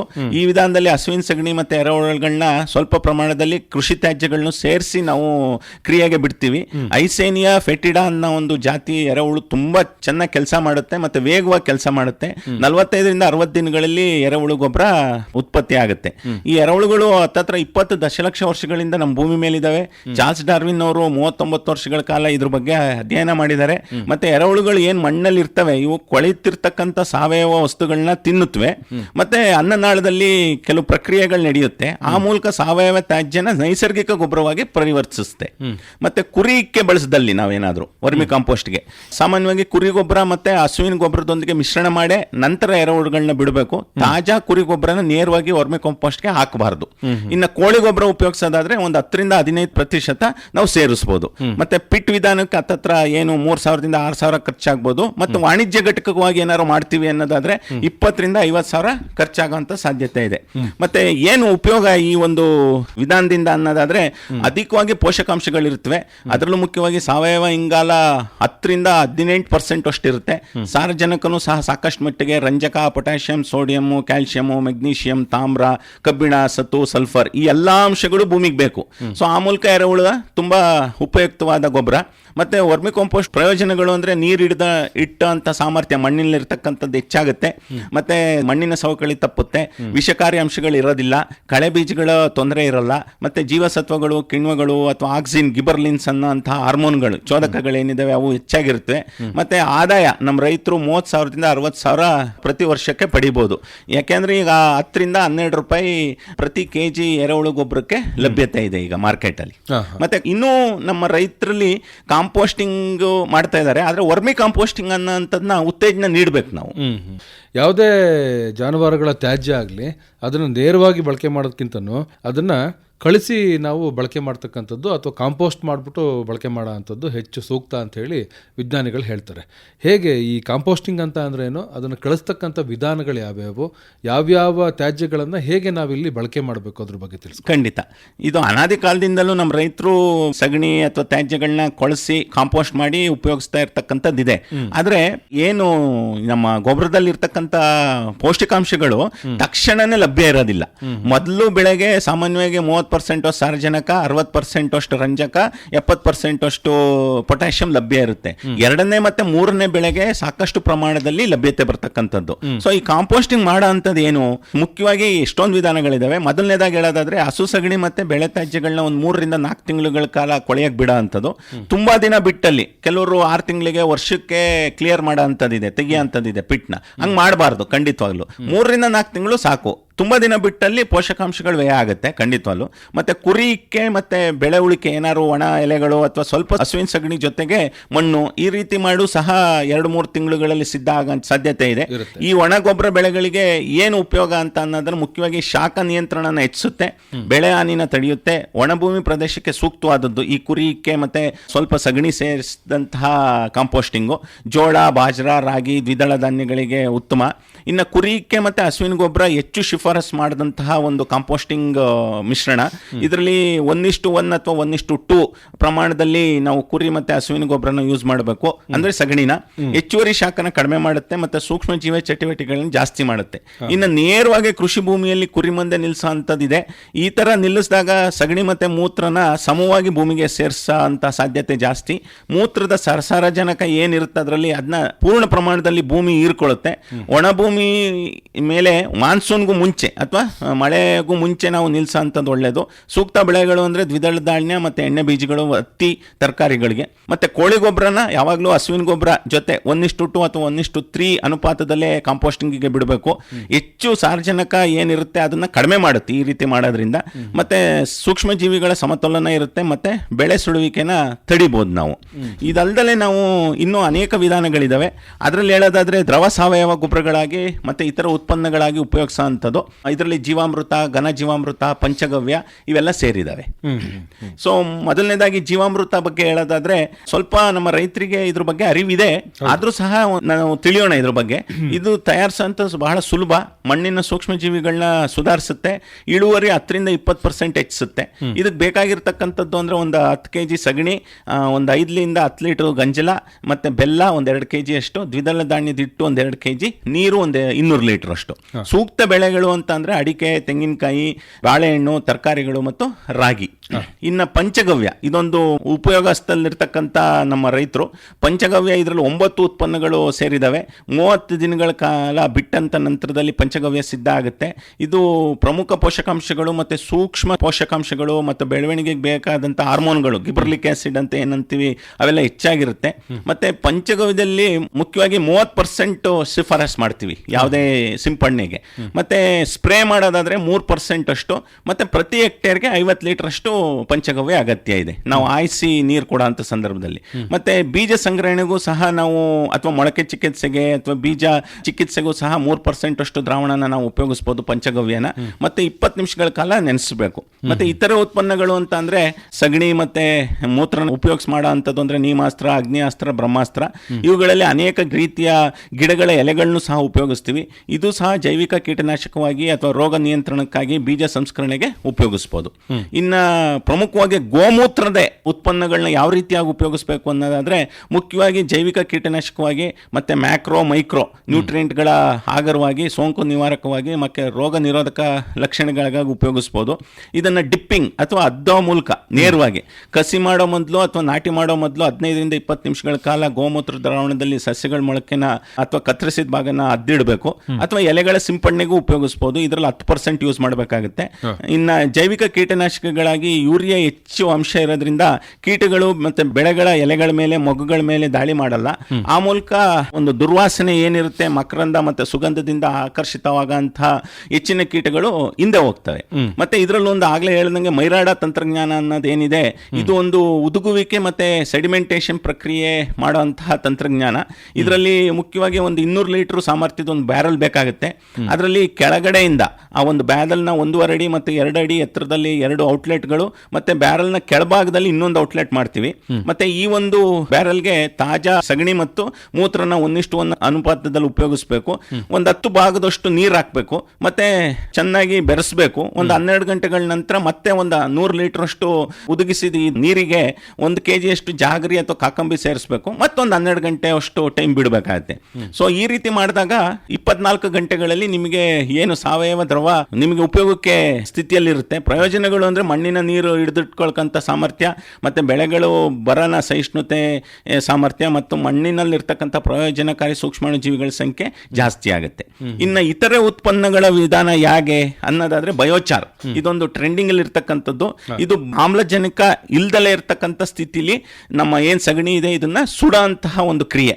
ಸೊ ಆ ಮೂಲಕ ಅದರಲ್ಲಿ ಇರ್ತಕ್ಕಂಥ 100ಕ್ಕೂ ಅಧಿಕ ವರ್ಷಗಳ ಕಾಲ ಇಂಗಾಲನ ಹಿಡಿದಿಡುತ್ತೆ ಅದು ನಾವು ಮಣ್ಣಿಗೆ ಹಾಕಂತ ಸಂದರ್ಭದಲ್ಲಿ. ಮತ್ತೆ ಮಣ್ಣಿನ ನೀರಿನ ಹಿಡಿತವನ್ನು ಸುಧಾರಿಸೋದ್ರ ಜೊತೆಗೆ ರಸಗೊಬ್ಬರದ ಅಗತ್ಯತೆಯನ್ನು ಖಂಡಿತವಲ್ಲೂ ಕಡಿಮೆ ಮಾಡಿದೆ. ಎಷ್ಟೊಂದು ರಿಸರ್ಚ್ ಅಥವಾ ಸಂಶೋಧನೆಗಳಲ್ಲಿ ಬಯೋಚಾರ್ ಉಪಯೋಗಿಸಿದಂತಹ ಹೊಲಗಳಲ್ಲಿ ಅಥವಾ ಭೂಮಿಲಿ ಮತ್ತೆ ಇಲ್ಲದೆ ಇರತಕ್ಕಂಥ ಭೂಮಿಲಿ ನೀರಿನ ಅವಶ್ಯಕತೆ ಹೆಚ್ಚಾಗಿ ಕಂಡು ಬಂದಿದೆ. ಸೊ ಹಾಗಾಗಿ ನಾವು ಹೇಳೋಂಥದ್ದೇನು, ಈ ಬಯೋಚಾರ್ ಅನ್ನೋಂಥದ್ದನ್ನ ಸಗಣಿಯಿಂದ ಮಾಡಬಹುದು. ಆ ಮೂಲಕ ನಾವು ಇಂಗಾಲದ ಪ್ರಮಾಣನ ಹಿಡಿದಿಡ್ಬೋದು. ಆ ಮೂಲಕ ನೀರಿನ ಮತ್ತೆ ಕಾಪಾಡುವಂಥದ್ದು ಮತ್ತೆ ಭೂಮಿನ ಫಲವತ್ತತೆನ ಹೆಚ್ಚಿಸುವಂಥದ್ದು ಮಾಡ್ಬೋದು ನಾವು. ಈ ಮಣ್ಣಿನ ಸಾವಯವದ ಇಂಗಾಲವು ಕೂಡ ಹೆಚ್ಚಾಗುತ್ತೆ, ಖಂಡಿತ ಜಾಸ್ತಿ ಆಗುತ್ತೆ. ಬಯೋಚಾರ್ನ ಬರೀ ಸಗಣಿ ಅಷ್ಟೇ ಬಳಸಬಹುದು ಅಥವಾ ಬೇರೆ ಪದಾರ್ಥ? ಇಲ್ಲ, ಬೇರೆ ಪದಾರ್ಥಗಳು ಅಂದ್ರೆ ನಮ್ಮ ಈಗ ಕೃಷಿ ತ್ಯಾಜ್ಯದಲ್ಲೂ ಸಹ ಮಾಡಬಹುದು. ಆದ್ರೆ ಅವಕ್ಕೆಲ್ಲ ತ್ಯಾಜ್ಯಗಳು ಜಾಸ್ತಿ ಇರೋದ್ರಿಂದ ದೊಡ್ಡ ದೊಡ್ಡ ಘಟಕಗಳು ಬೇಕಾಗುತ್ತೆ. ಆ ಮೂಲಕ ಈಗ ಸರ್ಕಾರದಿಂದನೂ ಸಾಕಷ್ಟು ಅನುದಾನ ಮತ್ತು ಪ್ರಾಜೆಕ್ಟ್ಸ್ ಗಳನ್ನ ಕೊಡ್ತಾ ಇದ್ದಾರೆ. ಏನು ಬೆಂಗಳೂರಿನಲ್ಲಿ ಇರ್ತಕ್ಕಂಥ ಜಿಕೆವಿಕೆಯಲ್ಲೂ ಸಹ ಇದ್ರ ಬಗ್ಗೆನೇ ಒಂದು ಅಧ್ಯಯನ ವಿಭಾಗನೆ ಮಾಡಿದ್ದಾರೆ ಫಾರೆಸ್ಟ್ ಡಿಪಾರ್ಟ್ಮೆಂಟ್ ಅಲ್ಲಿ. ಸೊ ಆ ಮೂಲಕ ಮೂಲಕ ಬಯೋಚಾರ್ನ ಯಾವುದೇ ಕಾರ್ಬನ್ ಇರ್ತಕ್ಕಂಥ ವಸ್ತು, ಅದು ತ್ಯಾಜ್ಯ ಆಗಿರ್ಬೋದು ಅಥವಾ ಬೇರೆ ಉತ್ಪನ್ನಗಳಾಗಿರ್ಬೋದು, ಅದರಲ್ಲೂ ಸಹ ನಾವು ಬಯೋಚಾರ್ನ ಮಾಡ್ಬೋದು. ಇನ್ನು ಈ ಜಾನುವಾರುಗಳ ತ್ಯಾಜ್ಯವನ್ನು ಬಳಕೆಯನ್ನು ಮಾಡ್ಕೊಂಡು ಬೇರೆ ಯಾವ ತರಹದ ಉತ್ಪನ್ನಗಳನ್ನು ನಮ್ಮ ಕೃಷಿಗೆ ಪೂರಕವಾಗಿ ನಾವು ಉತ್ಪಾದನೆಯನ್ನು ಮಾಡ್ಬೋದು ಅಂತೀರಿ? ಇತ್ತೀಚಿನ ದಿನಗಳಲ್ಲಿ ನಾವು ಆನ್ಲೈನ್ ಮಾರ್ಕೆಟ್ನಲ್ಲೂ ಸಹ ನೋಡಿರ್ತೀವಿ, ಸಗಣಿಯಿಂದ ಮಾಡಿದಂಥ ದೀಪಗಳು, ಧೂಪ ದ್ರವ್ಯದ ಕಡ್ಡಿಗಳು ಅಥವಾ ಪ್ಲಾಸ್ಟರ್ಗಳನ್ನೆಲ್ಲ ಅಥವಾ ಬಣ್ಣಗಳು ಅವುಗಳೆಲ್ಲ ಬಂದಿದ್ದಾವೆ. ಅವುಗಳನ್ನ ಖಂಡಿತವಾಗ್ಲೂ ಮಾಡ್ಬೋದು. ಆದರೆ ಅದಕ್ಕೊಂದು ಸ್ವಲ್ಪ ತಂತ್ರಜ್ಞಾನ ಮತ್ತು ಸ್ಕಿಲ್ ಅಂತ ಏನಂತೀವಿ ಅದು ಪಡಿಬೇಕಾಗುತ್ತೆ. ಅದನ್ನು ನೀಡುವಂತಹ ಸಂಸ್ಥೆಗಳು ಸಹ ಇದಾವೆ ಈಗ. ಮತ್ತೆ ಜಾನುವಾರು ತ್ಯಾಜ್ಯಗಳಿಂದ ಬ್ರಿಕೆಟ್ಗಳು ಅಥವಾ ಇಟ್ಟಿಗೆಗಳು ಮಾಡೋ ಅಂಥದ್ದಿದೆ. ಇದನ್ನ ಗ್ರಾಮೀಣ ಕೈಗಾರಿಕೆಗೆ ಮತ್ತೆ ಇಟ್ಟಿಗೆ ಸುಡಕ್ಕೆ ಹೊಗೆ ರಹಿತವಾಗಿ ಇರೋದ್ರಿಂದ ಇದು ಮತ್ತೆ ಕ್ಯಾಲೋರಿಫಿಕ್ ವ್ಯಾಲ್ಯೂ ಅಥವಾ ಇಂಧನದ ಶಕ್ತಿ ಏನಿದೆ ಜಾಸ್ತಿ ಇರೋದ್ರಿಂದ ಉಪಯೋಗಿಸ್ಬೋದು. ಮತ್ತೆ ಉದುಗಿಸಿದಂತ ಸಾಂದ್ರೀಕರಿಸಿದ ಮೂತ್ರ, ಆಗ್ಲೇ ನಾವು ಮೈರಾಡ ಟೆಕ್ನಾಲಜಿ ಅಂತ ಏನಂದ್ವಿ ಅದೇ ರೀತಿಯದ್ದು. ಮತ್ತೆ ರಾಕ್ ಫಾಸ್ಫೇಟ್ ಮತ್ತೆ ಸೂಕ್ಷ್ಮ ಜೀವಿಗಳನ್ನ ಸೇರಿಸಿ ಪುಷ್ಟೀಕರಿಸಿದಂತ ಕೋಳಿ ಗೊಬ್ಬರನ್ನು ಸಹ ನಾವು ಈಗ ಮಾರಾಟಕ್ಕೆ ಲಭ್ಯತೆ ಇದೆ ದೊಡ್ಡ ದೊಡ್ಡ ಕೋಳಿ ಫಾರಂಗಳಿಂದ. ಇನ್ನು ಈ ಜಾನುವಾರುಗಳ ತ್ಯಾಜ್ಯವನ್ನು ಸದ್ಬಳಕೆ ಮಾಡುವ ನಿಟ್ಟಿನಲ್ಲಿ ಹೊಸದಾಗಿ ಯಾವೆಲ್ಲ ಪ್ರಯತ್ನಗಳು ಆಗಿದ್ದಾವೆ, ಹೊಸ ಹೊಸ ಆವಿಷ್ಕಾರಗಳು ಯಾವ ಬಂದಿದ್ದಾವೆ? ಈ ರೀತಿ ನೂತನ ಪ್ರಯತ್ನಗಳು ಅಂತ ಅಂದರೆ ನಾವು ಆಗಲೇ ಹೇಳ್ದಂಗೆ ಜೈವಿಕ ಅನಿಲ ಘಟಕಗಳಂತೂ ಇದ್ದಾವೆ ಎಲ್ಲ ಕಡೆ. ಆದರೆ ಈಗ ಅದ್ರ ಜೊತೆಗೆ CNG ಸ್ಥಾವರಗಳನ್ನು ಸೇರಿಸಿ ಮಾಡೋ ಅಂಥದ್ದು ಬಂದಿದೆ ಕಮರ್ಷಿಯಲ್ ಹಂತದಲ್ಲಿ. ಸೊ ಸಹಜವಾಗಿ ಉತ್ಪಾದನೆ ಮಾಡಿದಂಥ ಜೈವಿಕ ಅನಿಲದಲ್ಲಿ ಈ ಒಂದು ಮೀಥೇನ್ ಅಂಶ ಏನಿದೆ ಇದು ಪ್ರತಿಶತ ಪ್ರಮಾಣ ಕಡಿಮೆ ಇರುತ್ತೆ. ಆದರೆ ಇದನ್ನು ಕನಿಷ್ಠ 90% ಇರಬೇಕಾಗುತ್ತೆ. ಆಗ ಮಾತ್ರ ನಾವು ಇಂಧನವಾಗಿ ಉಪಯೋಗಿಸ್ಬೋದು, ಅಂದರೆ ಶುದ್ಧೀಕರಿಸಬೇಕು. ಸೊ ಈ ನಿಟ್ಟಿನಲ್ಲಿ ಈ ಒಂದು ಜೈವಿಕ CNG ಶುದ್ಧೀಕರಣ ಘಟಕಗಳು ಸಾಕಷ್ಟು ಬಂದಿದ್ದಾವೆ. ಮತ್ತೆ ಸಮುದಾಯ ಆಧಾರಿತವಾಗಿ ಮಾದರಿಗಳು ಸಹ ಬಂದಿದ್ದಾವೆ. ಇದರಲ್ಲಿ ಮುಖ್ಯವಾಗಿ ಛತ್ತೀಸ್ಗಢದಲ್ಲಿ ಇರ್ತಕ್ಕಂಥ ಜೈವಿಕ ಅನಿಲ ಮತ್ತೆ ಕಾಂಪೋಸ್ಟ್ ಘಟಕಗಳು ಈ ಮಹಿಳಾ ಸ್ವಸಹಾಯ ಗುಂಪುಗಳೇ ನಡೆಸ್ತಾ ಇದ್ದಾವೆ. ಮಹಾರಾಷ್ಟ್ರದಲ್ಲಿ ಇರ್ತಕ್ಕಂಥ ನಾಸಿಕ್ ಬಳಿ ಕೋಳಿ ತ್ಯಾಜ್ಯದ ಗೊಬ್ಬರ ಘಟಕ ಇದೆ. ಕೇರಳದಲ್ಲಿ ಗ್ರಾಮಲಕ್ಷ್ಮಿ ಯೋಜನೆ ಅನ್ನೋಂಥದ್ದು ಒಂದಿದೆ. ಇದರಲ್ಲೂ ಸಹ ಮಹಿಳೆಯರು ಜೈವಿಕ ಅನಿಲ ಮತ್ತೆ ಸ್ಲರಿನ ನಿರ್ವಹಣೆ ಮಾಡ್ತಿದ್ದಾರೆ. ಗುಜರಾತ್ನ ಸಾರಸ್ ಡೈರಿಯಲ್ಲೂ ಸಹ 100% ಅಷ್ಟು ತ್ಯಾಜ್ಯ ಬಳಕೆಯಲ್ಲಿದೆ. ರಾಷ್ಟ್ರೀಯ ಡೈರಿ ಅಭಿವೃದ್ಧಿ ಮಂಡಳಿ ಕ್ಲಸ್ಟರ್ ಆಧಾರಿತವಾಗಿ ಅನಿಲ ಸ್ಥಾವರಗಳನ್ನ ಸ್ಥಾಪಿಸ್ತಾ ಇದ್ದಾರೆ. ಉತ್ತರ ಪ್ರದೇಶದಲ್ಲಿ ಇರ್ತಕ್ಕಂಥ ಪ್ರಗತಿ ಡೈರಿಲೂ ಸಹ ಹಾಲು ಸಂಗ್ರಹಣಾ ವಾಹನಗಳಿಗೆ ಜೈವಿಕ ಇಂಧನ ಬಳಕೆಯಲ್ಲಿದೆ. ರಾಜಸ್ಥಾನದಲ್ಲೂ ಸಹ ಗೋಬರ್ ಬ್ಯಾಂಕ್ಗಳಿದ್ದಾವೆ. ಸೊ ಈ ರೀತಿಯಾದ ನೂತನ ಪ್ರಯತ್ನಗಳು ಮತ್ತು ಸಮರ್ಪಕ ಬಳಕೆಗೆ ಯಾವೆಲ್ಲ ಅಗತ್ಯತೆ ಇದೆ ನಮ್ಮ ದೇಶದಲ್ಲಿ ಅನ್ನೋದಾದ್ರೆ, ಮೊದಲನೇದಾಗಿ ಸಣ್ಣ ಪ್ರಮಾಣದ ಜೈವಿಕ ಅನಿಲ ಸ್ಥಾವರಗಳನ್ನ ಉತ್ತೇಜಿಸಬೇಕು, ಧನ ಸಹಾಯ ಮತ್ತೆ ಬೇರೆ ರೀತಿಯಾದ ಪ್ರೋತ್ಸಾಹದೊಂದಿಗೆ. ಮತ್ತೆ ತ್ಯಾಜ್ಯ ಸಂಗ್ರಹಣೆ, ಕಾಂಪೋಸ್ಟ್, ಜೈವಿಕ CNG ಮಾರಾಟ ಕ್ಷೇತ್ರದಲ್ಲಿ ಗ್ರಾಮೀಣ ಉದ್ಯಮಿಗಳನ್ನ ನಾವು ಬೆಂಬಲಿಸಬೇಕು, ಎಂಟರ್ಪ್ರೂನರ್ಸ್ ಅಂತ ಮಾತಾಡ್ತೀವಲ್ಲ ಅದು. ಮತ್ತೆ ಸಗಣಿ ಬ್ಯಾಂಕ್ಗಳು ಏನ್ ಮಹಿಳಾ ಸ್ವಸಹಾಯ ಸಂಘಗಳ ಮೂಲಕ ಮಾಡುವಂಥದ್ದು, ಸಂಗ್ರಹಿಸಿ ಮಾರಾಟ ಮಾಡುವಂಥದ್ದು ಉತ್ತೇಜಿಸಬೇಕು. ಸರಳ ಸಬ್ಸಿಡಿ ನಿಯಮಗಳನ್ನ ಕೊಡಬೇಕು. ಸಾವಯವ ಗೊಬ್ಬರಗಳಿಗೆ ಆದ ಗುಣಮಟ್ಟದ ಮಾನದಂಡಗಳು ಮತ್ತು ಪ್ರಮಾಣೀಕರಣದ ನಿಯಮಗಳನ್ನ ಜಾರಿ ಮಾಡಬೇಕು. ಮತ್ತೆ ದೊಡ್ಡ ಜಾನುವಾರು ಸಾಕಣಾ ಕೇಂದ್ರಗಳಿಗೆ ಕಡ್ಡಾಯವಾಗಿ ತ್ಯಾಜ್ಯ ಘಟಕಗಳ ಸ್ಥಾಪನೆಯನ್ನು ನಾವು ಕಡ್ಡಾಯ ಮಾಡಬೇಕು. ಹೀಗೆ ಇಷ್ಟೆಲ್ಲ ಮಾಡುವ ಮೂಲಕ ಇನ್ನೂ ಈ ಜಾನುವಾರುಗಳ ತ್ಯಾಜ್ಯ ಏನಿದೆಯೋ ಇದರ ಸದ್ಬಳಕೆಯನ್ನು ನಾವು ಮಾಡಬಹುದು ಅನ್ನುವಂಥದ್ದು. ಈ ಜಾನುವಾರು ತ್ಯಾಜ್ಯಗಳ ಸದ್ಬಳಕೆಗೆ ಸಂಬಂಧಪಟ್ಟ ಹಾಗೆ ಅಂತಿಮವಾಗಿ ನಮ್ಮ ಕೇಳುಗರಿಗೆ ಏನು ಹೇಳಲಿಕ್ಕೆ ಇಷ್ಟಪಡ್ತೀರಿ? ನಾವು ಬರೀ ಕಾಂಪೋಸ್ಟಿಂಗ್ ಒಂದೇ ಅಲ್ಲ, ಅದ್ರ ಜೊತೆಗೆ ನಾವು ಖಂಡಿತವಾಗ್ಲೂ ಅನಿಲ ಉತ್ಪಾದನೆ ಮಾಡೋ ಅಂಥದ್ದು, ವರ್ಮಿ ಕಾಂಪೋಸ್ಟಿಂಗ್ ಮಾಡ್ಕೊಳ್ಳೋ ಅಂಥದ್ದು, ಮತ್ತು ದ್ರವ ರೂಪದ ಗೊಬ್ಬರಗಳನ್ನ ನಾವೇ ಮಾಡಿಕೊಂಡು ಉಪಯೋಗಿಸೋ ಅಂಥದ್ದನ್ನ ನಮ್ಮ ರೈತರು ಮಾಡಲೇಬೇಕು. ಯಾಕೆಂದರೆ ಆ ಮೂಲಕ ಆರ್ಥಿಕತೆನ ಕಾಪಾಡ್ಬೋದು, ಮತ್ತು ರಾಸಾಯನಿಕ ಗೊಬ್ಬರಗಳ ಅಗತ್ಯತೆನ ಕಡಿಮೆ ಮಾಡ್ಕೋಬೋದು. ಅವರಿಗೆ ಒಳ್ಳೆಯದು. ಬರೀ ಹಾಲು ಮತ್ತು ಮಾಂಸ ಅದ್ರ ಮೇಲೆ ನಾವು ಪ್ರಾಣಿ ಸಂಪತ್ತನ್ನ ನಾವು ನಿರ್ಧರಿಸಬಾರ್ದು. ತ್ಯಾಜ್ಯದಿಂದಲೂ ಸಾಕಷ್ಟು ಆರ್ಥಿಕವಾಗಿ ನಾವು ಲಾಭ ಪಡಿಬೋದು. ಈ ಜಾನುವಾರುಗಳ ತ್ಯಾಜ್ಯಗಳ ಸಮರ್ಪಕ ಬಳಕೆಗೆ ಸಂಬಂಧಪಟ್ಟ ಹಾಗೆ ಇನ್ನೂ ಹೆಚ್ಚಿನ ಮಾಹಿತಿ ಬೇಕು ಅಂತ ಹೇಳಿದರೆ ತಮ್ಮನ್ನು ಸಂಪರ್ಕ ಮಾಡ್ತಕ್ಕಂಥದ್ದು ಹೇಗೆ? ನನ್ನ ಮೊಬೈಲ್ ನಂಬರ್ನ ತಿಳಿಸ್ಬೋದು. 90008020 ನಿಮ್ಮ ಸಂಪರ್ಕ ಸಂಖ್ಯೆಯನ್ನು ಮತ್ತೊಮ್ಮೆ ಹೇಳಿ. 90008020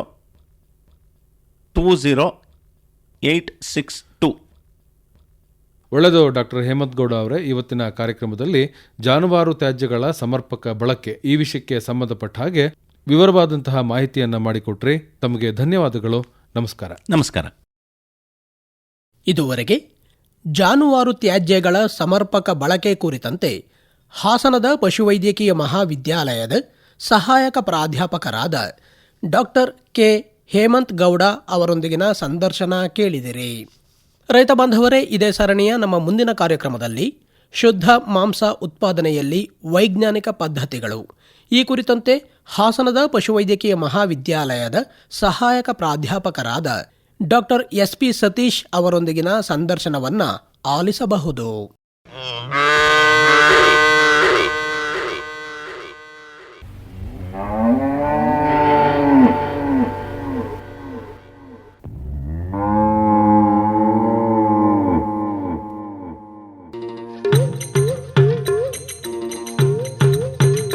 ಇದುವರೆಗೆ ಪಶುಪಾಲನೆ ಹಾಗೂ ಪಶುವೈದ್ಯಕೀಯ ಕುರಿತ ಬಾನುಲಿ ಸರಣಿ ಹೈನು ಹೊನ್ನು ಪ್ರಸಾರವಾಯಿತು.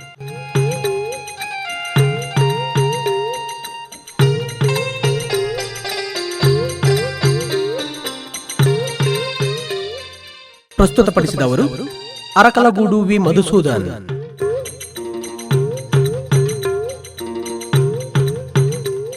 ಸಹಕಾರ ಗೋರಾ ರವಿಶಂಕರ್.